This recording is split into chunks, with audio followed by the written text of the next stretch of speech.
¿Recuerdan la serie en que estamos? ¿En que está la iglesia este tiempo? ¿Cómo se llama? ¿Cómo por ahí dijeron algo? Ajá, el pesebre y sus contrastes, ¿cierto? En Colombia es muy notoria la tradición navideña. ¿Y qué celebra la gente por lo general en diciembre? ¿Desde cuándo empieza la celebración? ¿Cierto? Desde hecho, todo mes que termine en bre ya es una fiesta acá en Colombia. Pero normalmente en diciembre empezamos ¿con qué? Que a muchos le choca, a otros no. Con la alborada, ¿cierto? Que ya cambió pues como su tema original. Ya es como para darle la bienvenida a una época. Después de la alborada, ¿qué sigue? Sigue un festivo. El día de las velitas, ¿cierto? Muchos prenden velitas, otros no, en fin, pero es otro día que se celebra. Después, ¿qué viene? Vienen 9 días, las novenas, ¿cierto? Benignísimo Dios de infinita caridad que tanto amasteis a los hombres. ¿Cierto? Yo de pequeño iba a las novenas por los confites que daban, por los dulces, al final, por el regalo después del 24. Y después de esta novena, ¿qué seguía? ¿Qué sigue? El 24, ¿cierto? El 24, finalizando ya pues el día festivo 25, junto en familia, que ya es otra tradición, el sancocho callejero, ¿cierto? Y me recuerda la canción de Santiago Benavides, donde comen uno, comen dos, entren al sancocho. Eso sale hasta barato porque si viene más gente, pues se le echa más agua. Queda caldudo, pero sustancioso. ¿Y la fiesta navideña termina ahí? ¿O sigue algo más? ¿Cómo? El 31, ¿cierto? El feliz año, los buenos deseos. Nadie desea algo malo, ¿cierto? Ni mi peor enemigo le deseo, decimos en ocasiones hasta con cosas que de pronto no deseamos que le pase a la gente, pero siempre deseamos cosas buenas. ¿Y será que ahí se acaba la fiesta navideña? La tenemos clara, muy bien. La fiesta de Reyes. Los famosos Reyes Magos. Y hoy vamos a hablar un poquito de estos sujetos. ¿Será que eran 3 reyes, como menciona la tradición? ¿Será que se llamaban con nombre propio Melchor, Gaspar y Baltasar? Vamos a ver qué nos dice la Biblia. Pero pasando un poquito con esto, ¿qué contiene un pesebre?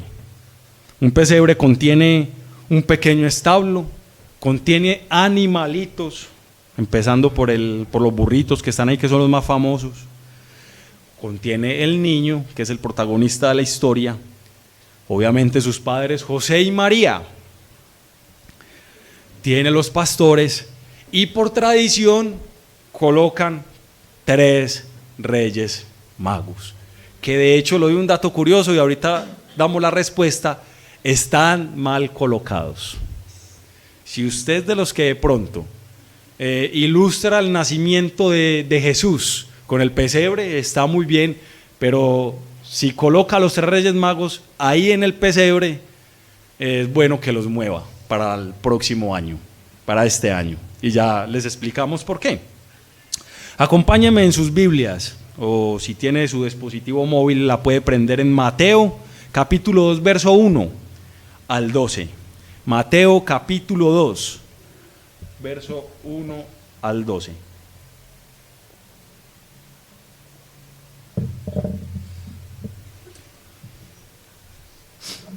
De por sí esta es una de las historias más olvidadas que puede tener esta narración, ¿cierto?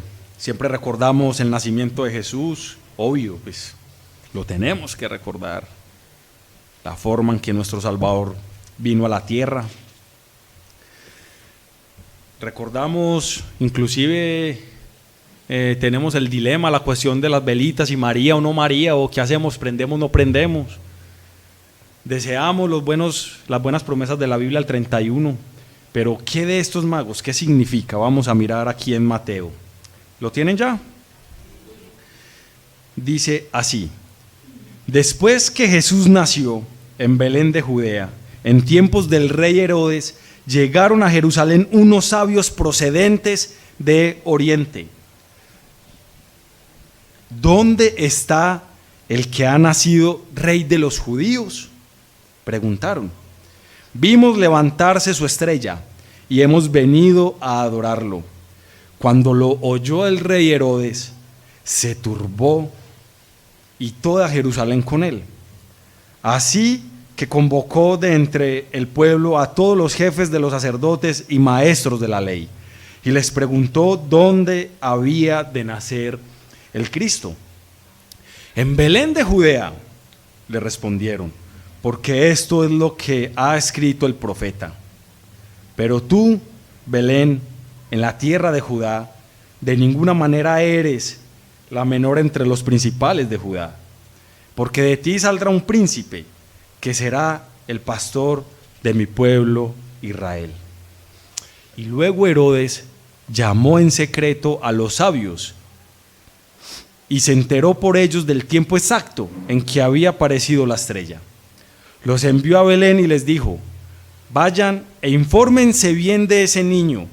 Tan pronto como lo encuentre, avísenme para yo también ir a adorarlo. Después de oír al rey, siguieron su camino. Sucedió que la estrella que habían visto levantarse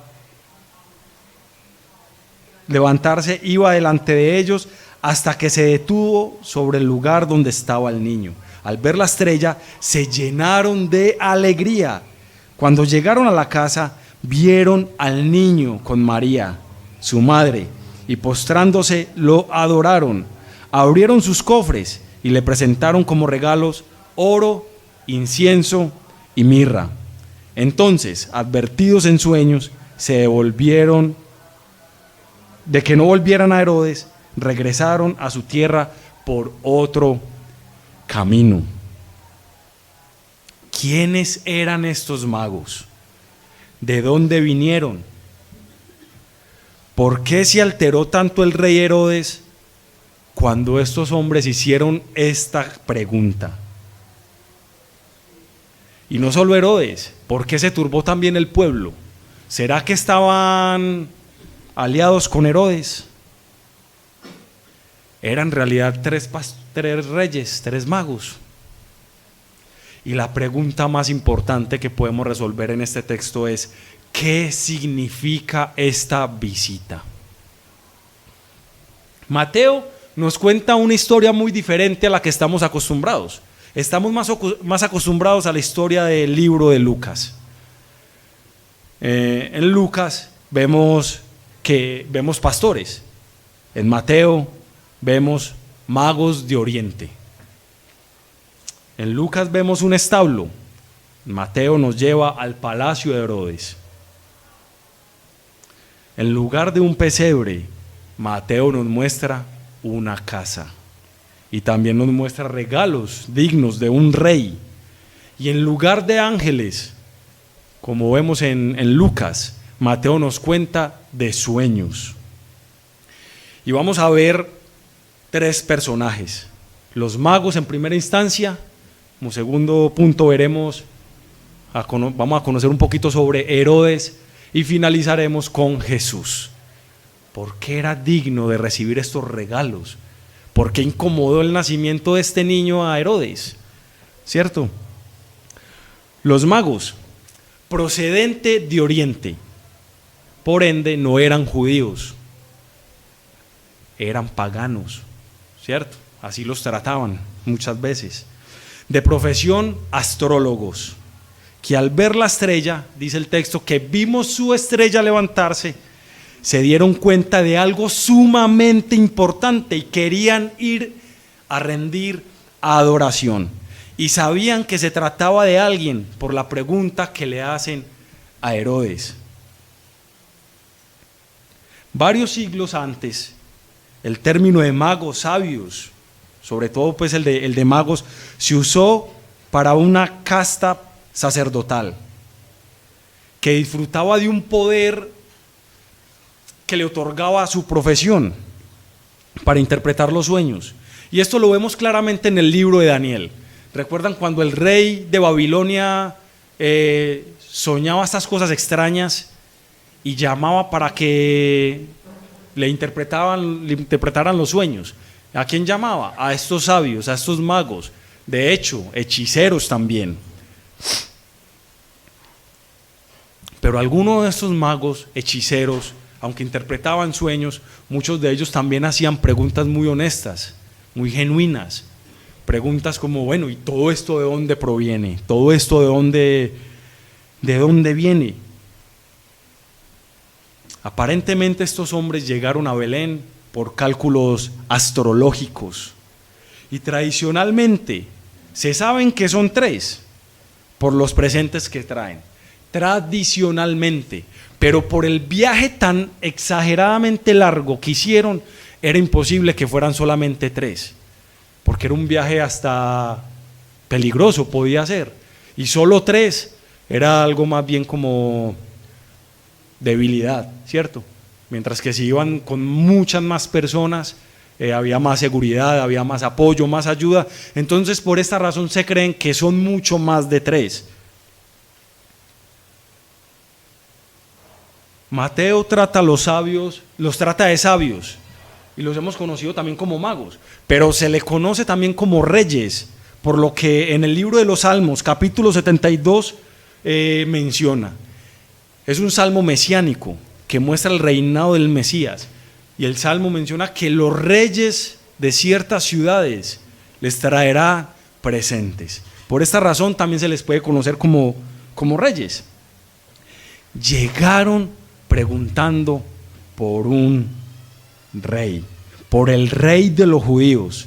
Llegaron preguntando por el que, y lo más curioso es que llegaron a preguntarle al que era el rey de los judíos del momento, ¿cierto? Como preguntarle al presidente dónde está el presidente. Y llegaron a la casa de Herodes, al palacio. Estos sabios sabían de qué se trataba esto. No sé si fue por ingenuidad, pero lo más seguro es que sí. Le hicieron esta pregunta a Herodes, pero ellos no sabían la implicación que esto traería. No sabían cuál era el temperamento de este rey. Ahorita conoceremos un poco más de eso. Lo cierto es que ellos ya sabían para dónde iban y tenían conocimiento del nacimiento del Mesías. De alguna manera Dios, el creador del cielo y de la tierra, les hizo saber que ese Mesías estaba por llegar y que estaban a tiempo de ir a rendirle adoración. Después de que Jesús nació en Belén de Judea en tiempos del rey Herodes, llegaron a Jerusalén unos sabios procedentes de Oriente. ¿Dónde está el rey de los judíos?, preguntaron. Vimos levantarse su estrella y hemos venido a adorarle. Muchos eruditos, muchos estudiosos han llegado de pronto a alguna conclusión, y es que esta estrella podía haber sido un cometa. Otros, que se trataba de una supernova, de pronto una estrella débil que explotaba violentamente y emitía enormes cantidades de luz durante unas pocas semanas o meses. Y debido a que es difícil imaginar que una estrella de cualquier magnitud guiara a unas personas a cierto lugar, muchos hemos optado más bien por creer que esa era la misma manifestación de la gloria de Dios guiando a estos sabios. Era ese mismo resplandor que en Lucas se vio cuando ese ángel se le apareció a los pastores diciéndoles que os ha nacido hoy en la ciudad de David un Salvador, que es el Cristo. Seguramente este resplandor, que era la misma gloria de nuestro Dios, fue el que guió a estos sabios. Y llegan con una pregunta aparentemente normal, pero lo que no sabían es que esa pregunta traería consecuencias serias y dolorosas para Jerusalén y obviamente para Herodes. No debemos pensar que la pregunta de los reyes magos significaba ¿dónde nació el que se convirtió el rey de los judíos? Más bien, ellos estaban preguntando ¿dónde está el rey nacido de los judíos? Para ellos no había duda alguna. Ya sabemos que nació, ya sabemos que este rey nació y queremos saber dónde está. Hemos visto su estrella y hemos venido a adorarle. Su condición de rey, la de Jesús, la condición de rey, no se le confirió más tarde. Era suyo desde su nacimiento, desde antes. Él ya era rey, Él es rey, Él nació siendo rey. Este nuestro Jesús, el rey de los judíos. Este mismo título que los magos le dieron al preguntar a Herodes por el nacimiento de este pequeño, fue el mismo título que Pilatos le dio cuando murió en la cruz. El rey de los judíos. ¿No les parece muy curioso que estas personas que no eran para nada judías vinieran a adorar a Jesús? ¿Dónde está? ¿Dónde está? De alguna manera ellos tenían el conocimiento que el reinado de este pequeño sería universal. Estos hombres, al ver la reacción de ellos, al ver que estaban preguntando y que querían venir a adorar a este niño, no seguían la religión acostumbrada que de pronto en su lugar seguían, ni adoraban lo que los demás adoraban. Ellos vinieron con una meta clara y concisa, tenían en su cabeza el punto de llegada, de pronto por ignorancia, pero hasta no ver detenerse su estrella, ese resplandor, no pararían su camino. Los sabios de Oriente obtienen su primera pista para llegar a Jesús de la naturaleza. Ven una estrella en el este, y esto me parece también algo precioso. El profesor del Seminario Bíblico de Colombia, Christopher Hayes, en una de sus ponencias dijo: Dios tiene dos libros. Uno hasta ahí queda como que, ¿qué? ¿Cierto? Dios tiene dos libros. El primero de ellos obviamente es la Biblia, y el segundo es la creación. Los salmos dicen, el Salmo 19 más específicamente dice que la creación cuenta la obra de sus manos, la creación que Él hizo. Todo esto dan razón de que hay un creador. Muchas veces creemos que la creación fue hecha con un fin en sí misma, y no es así. El fin de la creación es llevarnos al creador, llevarnos a Dios. Muchas veces nos asombramos más por lo que vemos creado que por aquel que sí lo creó. Y fue esa creación que dio gloria de un Dios grande que guió a estos sabios para ir a rendir culto a Jesús. ¿Qué necesitamos nosotros hoy para rendir adoración a Jesús? ¿Será que lo estamos buscando de la manera correcta para así poder estar junto a Él? ¿Nos estamos rodeando de las personas correctas para poder venir a Jesús? ¿Creemos lo que Jesús es a través de la Escritura, o estamos creyendo lo que Jesús es, lo que la cultura dice, como debamos de creer en Jesús? ¿A dónde estamos yendo? ¿Nos estamos dejando permear? Estos eran los sabios de Oriente, los famosos tres reyes magos, que no son tres reyes, sino que eran mucho más, pero que vinieron a adorar a Jesús, a traerles unos buenos presentes que ahorita vamos a ver más adelante. En segunda instancia veremos a Herodes. ¿Por qué este sujeto se turbó en gran manera? ¿Quién era este bebé para que Herodes se turbara de la manera que lo hizo, se preocupara como él lo hizo? La pregunta que recibió Herodes lo preocupó en sobremanera, y no solo a él, sino a Jerusalén. Toda Jerusalén se preocupó también. Dice el versículo 3, cuando lo oyó el rey Herodes se turbó, y toda Jerusalén con él. Así que convocó entre el pueblo a todos los jefes de los sacerdotes y maestros de la ley y les preguntó, ¿dónde había de nacer el Cristo? En Belén de Judea, le respondieron, porque esto es lo que ha escrito el profeta. Pero tú, Belén, en la tierra de Judá, de ninguna manera eres la menor de entre los principales de Judá, porque de ti saldrá un príncipe que será el pastor de mi pueblo Israel. Luego Herodes llamó en secreto a los sabios y se enteró por ellos del tiempo exacto en que había aparecido la estrella. Los envió a Belén y les dijo, vayan, infórmense bien de este niño y tan pronto como lo encuentren, avísenme. Imagino la cara de Herodes. Avísenme, por favor, para que yo también vaya y lo adore. Se lo ruego. Me imagino ahí el hombre cambiando pues su aspecto. En contraste con el deseo de los magos de adorar al rey de los judíos. Ese era el deseo de los magos, ir a adorar al rey de los judíos.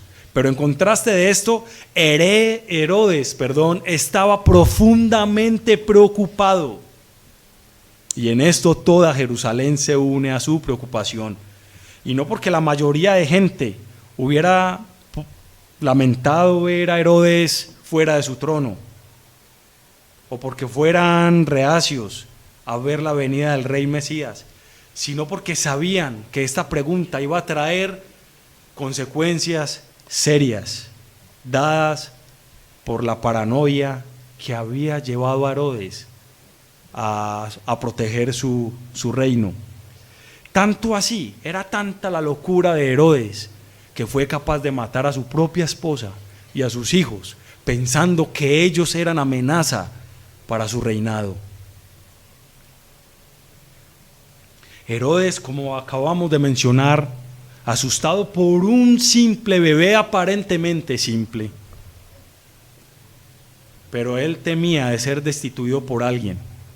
En primera instancia, él no era judío, por ende, no podía estar reinando a los judíos. Él era un impostor.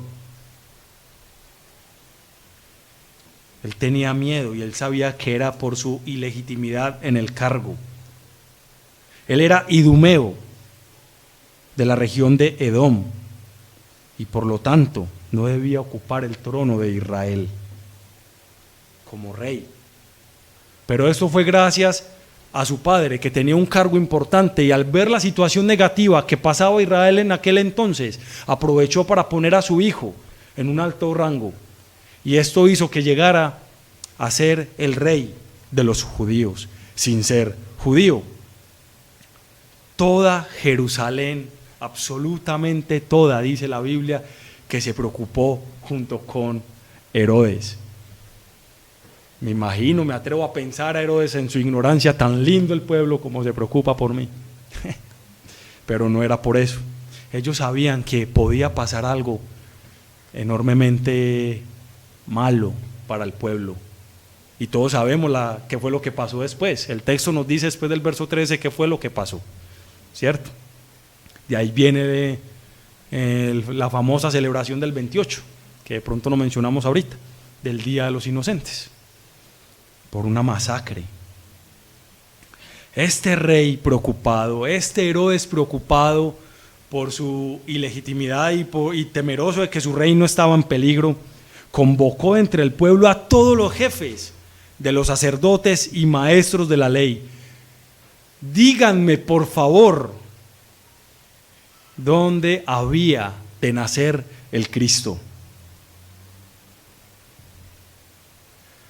Esos convocados son presuntamente los enemigos de Jesús más adelante, los sacerdotes y los profetas y los fariseos, los mismos que iban a hacer el complot para crucificar a Jesús. Ellos sabían la respuesta. Es una respuesta dada en el Antiguo Testamento por el profeta Miqueas, en el capítulo 2, verso 5. Pero tú, Belén, en la tierra de Judá, de ninguna manera eres la menor entre los principales de Judá, porque de ti saldrá un príncipe que será pastor de mi pueblo Israel.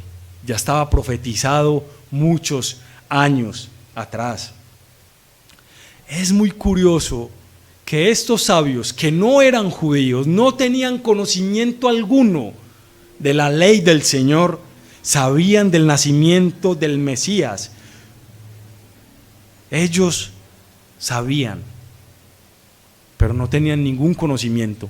Por el contrario, estos sacerdotes, estos fariseos sí sabían y sabían lo que implicaba esto. Ellos estaban esperando el Mesías y ellos no hicieron absolutamente nada.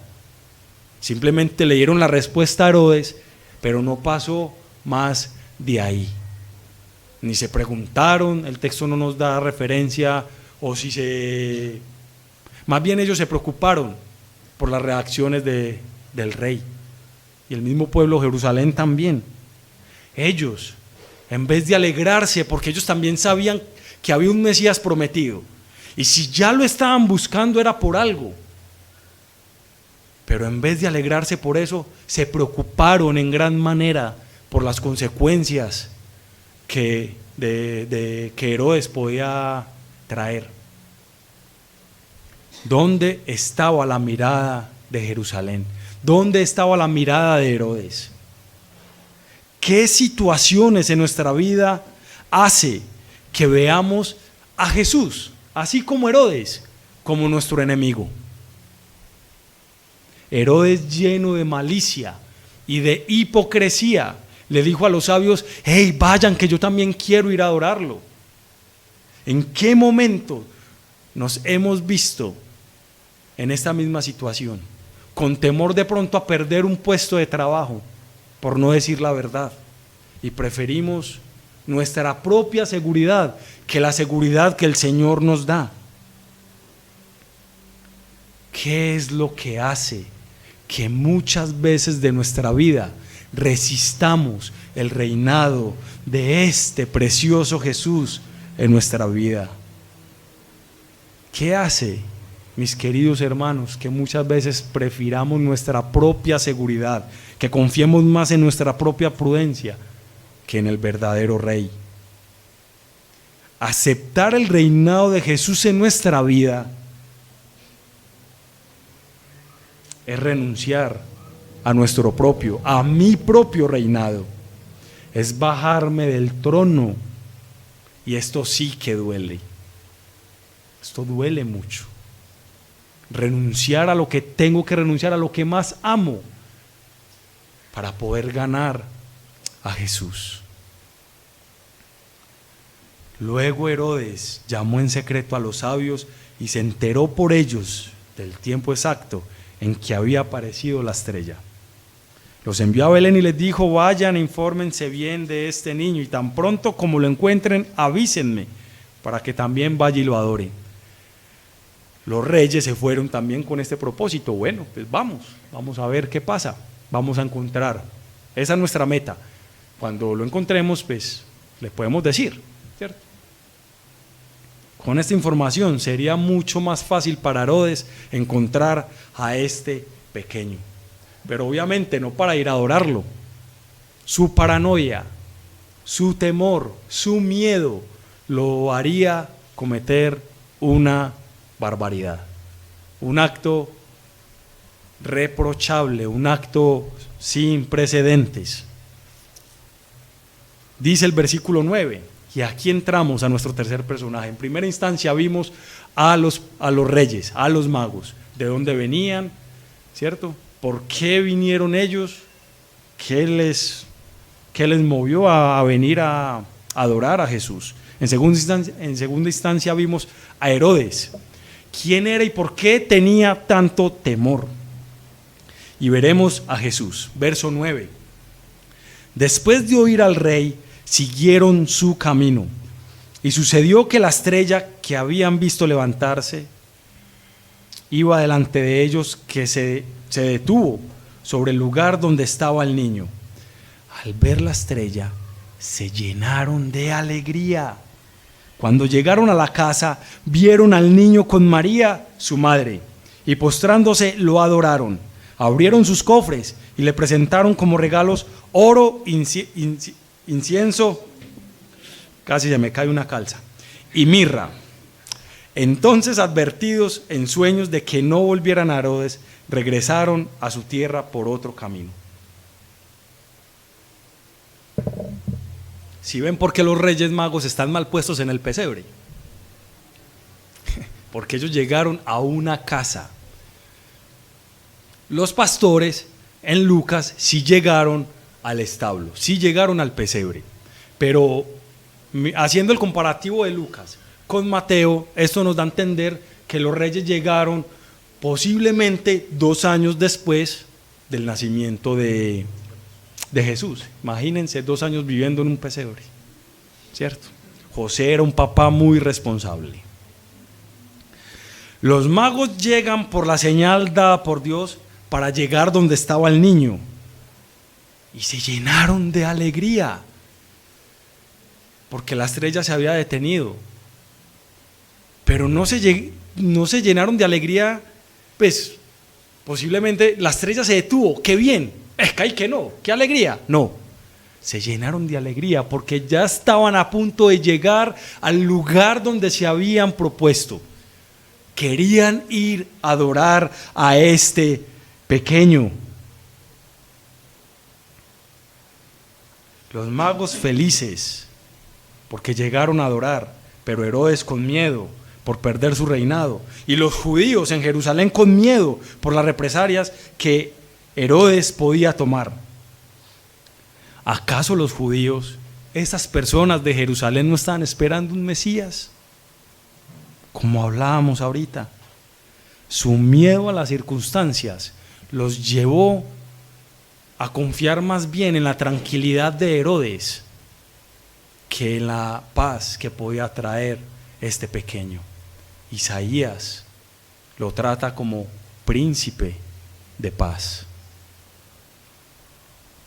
Los sabios se llenaron de alegría y cuando llegaron, encontraron a ese pequeño, lo primero que hicieron fue arrodillarse, fue postrarse delante de él, y eso sin proponérselo absolutamente nadie. Eso fue lo que ellos sintieron al llegar, al ver, al mirar a este pequeño, anticipando ese día que relata Filipenses capítulo 2, que dice que toda rodilla y toda lengua, toda rodilla se doblará y toda lengua confesará que Jesucristo es el Señor. Esto es muy precioso, mis hermanos, ya que llegaron primero al palacio, llegaron donde estaba el rey. Obviamente no sabían que allí no estaba. Llegaron al rey, llegaron al palacio y preguntando a gente importante: ¿dónde está el rey nacido, el rey de los judíos? Y al no encontrarlo allí, el texto no nos menciona que o se desilusionaron o se entristecieron o no, siguieron su camino hasta llegar donde estaba. No sé qué pensarían al verlo en una casa común y corriente.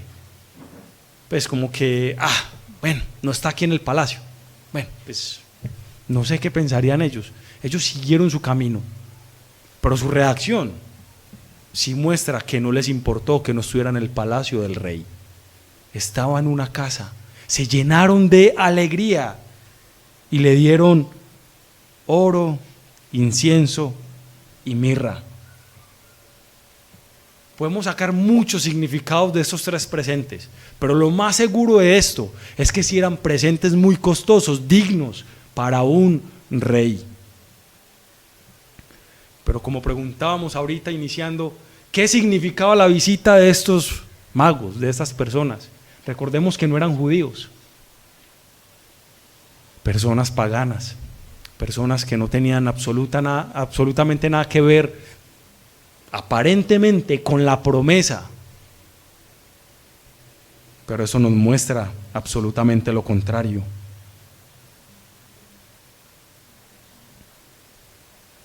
Esto demuestra una vez más que el Evangelio de Jesús es universal, no es solamente para el pueblo de Israel.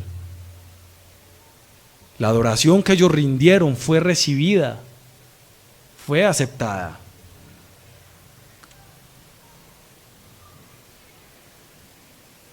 ¿Qué estamos adorando? ¿A dónde estamos yendo? Esta cultura muchas veces nos impone qué adorar. Esta cultura muchas veces nos trata hasta mal por el simple hecho de que estamos adorando a Jesús. Y en el camino nos vamos a encontrar con personas así, de pronto un poquito fuertes, siendo hipócritas, ¿cierto? Vimos la reacción de Herodes cuando le dijo a los sabios, no, vayan, vaya, y cuando sepa dónde está me dice que yo también quiero adorarlo. Me lo imagino hasta llorando de la emoción, mostrando una falsa alegría posiblemente, pero en su corazón había otra meta, que claramente no era adorar a Jesús. ¿Quién es este pequeño? ¿Quién es Jesús? ¿Quién es este pequeñito que nació? ¿Quién es? ¿Quién es para ti? ¿Quién es para mí? ¿Dónde encontramos estas respuestas? En la Escritura. ¿Quién es este Rey? Este Jesús es el que vino para que tengamos vida y vida en abundancia. Juan 10:10. Este pequeño es el Cordero de Dios, el que quita, él no limpia, él quita el pecado del mundo. Juan 1:29. Ese es el que viene a reconciliar consigo todas las cosas. Colosenses 1:20. Ese es el que viene, ese es el que al que venga a él, si tú y yo vamos a él, vamos a recibir descanso. Mateo 8:28. Ese es el que cuando vamos a él no nos echa fuera. Juan 6:37. Ese es el camino, esa es la verdad y esta es la vida. Y nadie va al Padre si no es por él. Ese es el que vino a mostrarnos al buen Padre, que en ese entonces era un Dios lejano, pero por la venida de este Jesús nos damos cuenta que es un Padre amoroso y cercano. Juan 14:6. Este es el sumo sacerdote por el cual tenemos acceso al Padre. Hebreos 4:14. Y este es el que vino a morir en una cruz para que tú y yo no nos perdiéramos. Juan 3:16. Porque de tal manera amó Dios al mundo para que todo aquel que en él cree no se pierda, sino que tenga vida eterna. Podemos vivir su reino en este momento. Podemos vivir aún en medio del sufrimiento y aún con lágrimas en los ojos. Podemos mirar al cielo y decir, como mencionó el salmista, ¿de dónde vendrá mi socorro? Mi socorro viene del Señor, quien hizo los cielos y la tierra. Él no es un Dios lejano, Él es tan cercano y tan amoroso que fue capaz de enviar a su Hijo Jesús para trastornar un mundo entero que estaba alejado de Él. Tú y yo, así siendo tan lejanos, estamos siendo dirigidos por la misma gracia de nuestro Señor para venir a adorar a Jesús. Recordemos, aceptar el reinado de Jesús es dejar nuestro propio reinado. El Evangelio es muy ofensivo en muchas cosas y por eso encontramos muchas veces resistencia. Pero el Evangelio es la mejor noticia que el ser humano ha podido recibir. Porque si bien nos ofende, no nos deja ahí, sino que nos muestra el verdadero camino para hallar la verdadera paz, para hallar perdón, reconciliación. De pronto seremos tan duros como Herodes para que el miedo que produce X o Y situación nos produzca temor de perder nuestra posición por el solo hecho de declarar que somos seguidores de Jesús.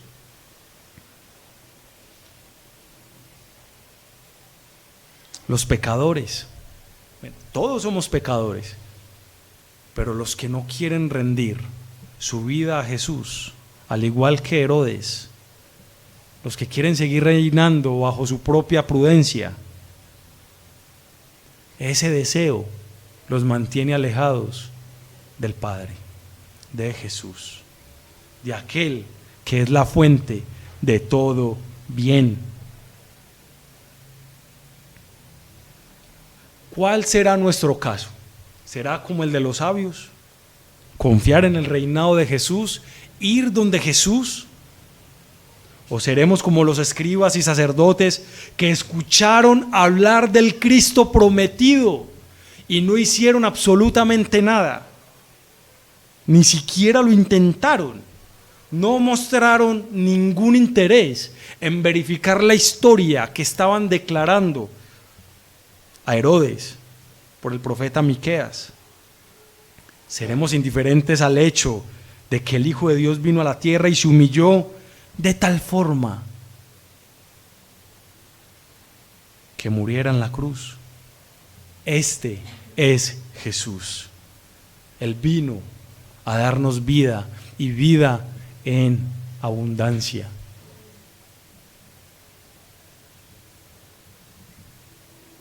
Algún día, mis queridos hermanos, nos presentaremos delante de este gran Rey.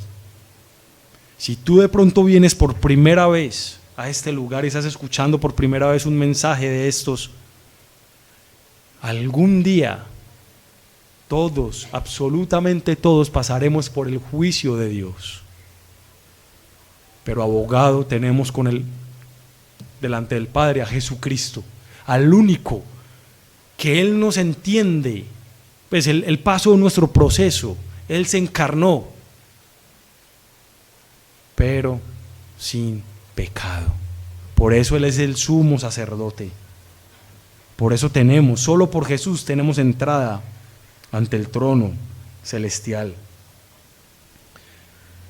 Y por esa razón, por la cual tú y yo estábamos tan perdidos en nuestros propios pecados, que fue necesario y fue de vital importancia que alguien viniera y pagara por nuestras ofensas. Este es Jesús. Él vino a traernos vida. Piensa un momento allí, cierra un momento tus ojos, ya para finalizar.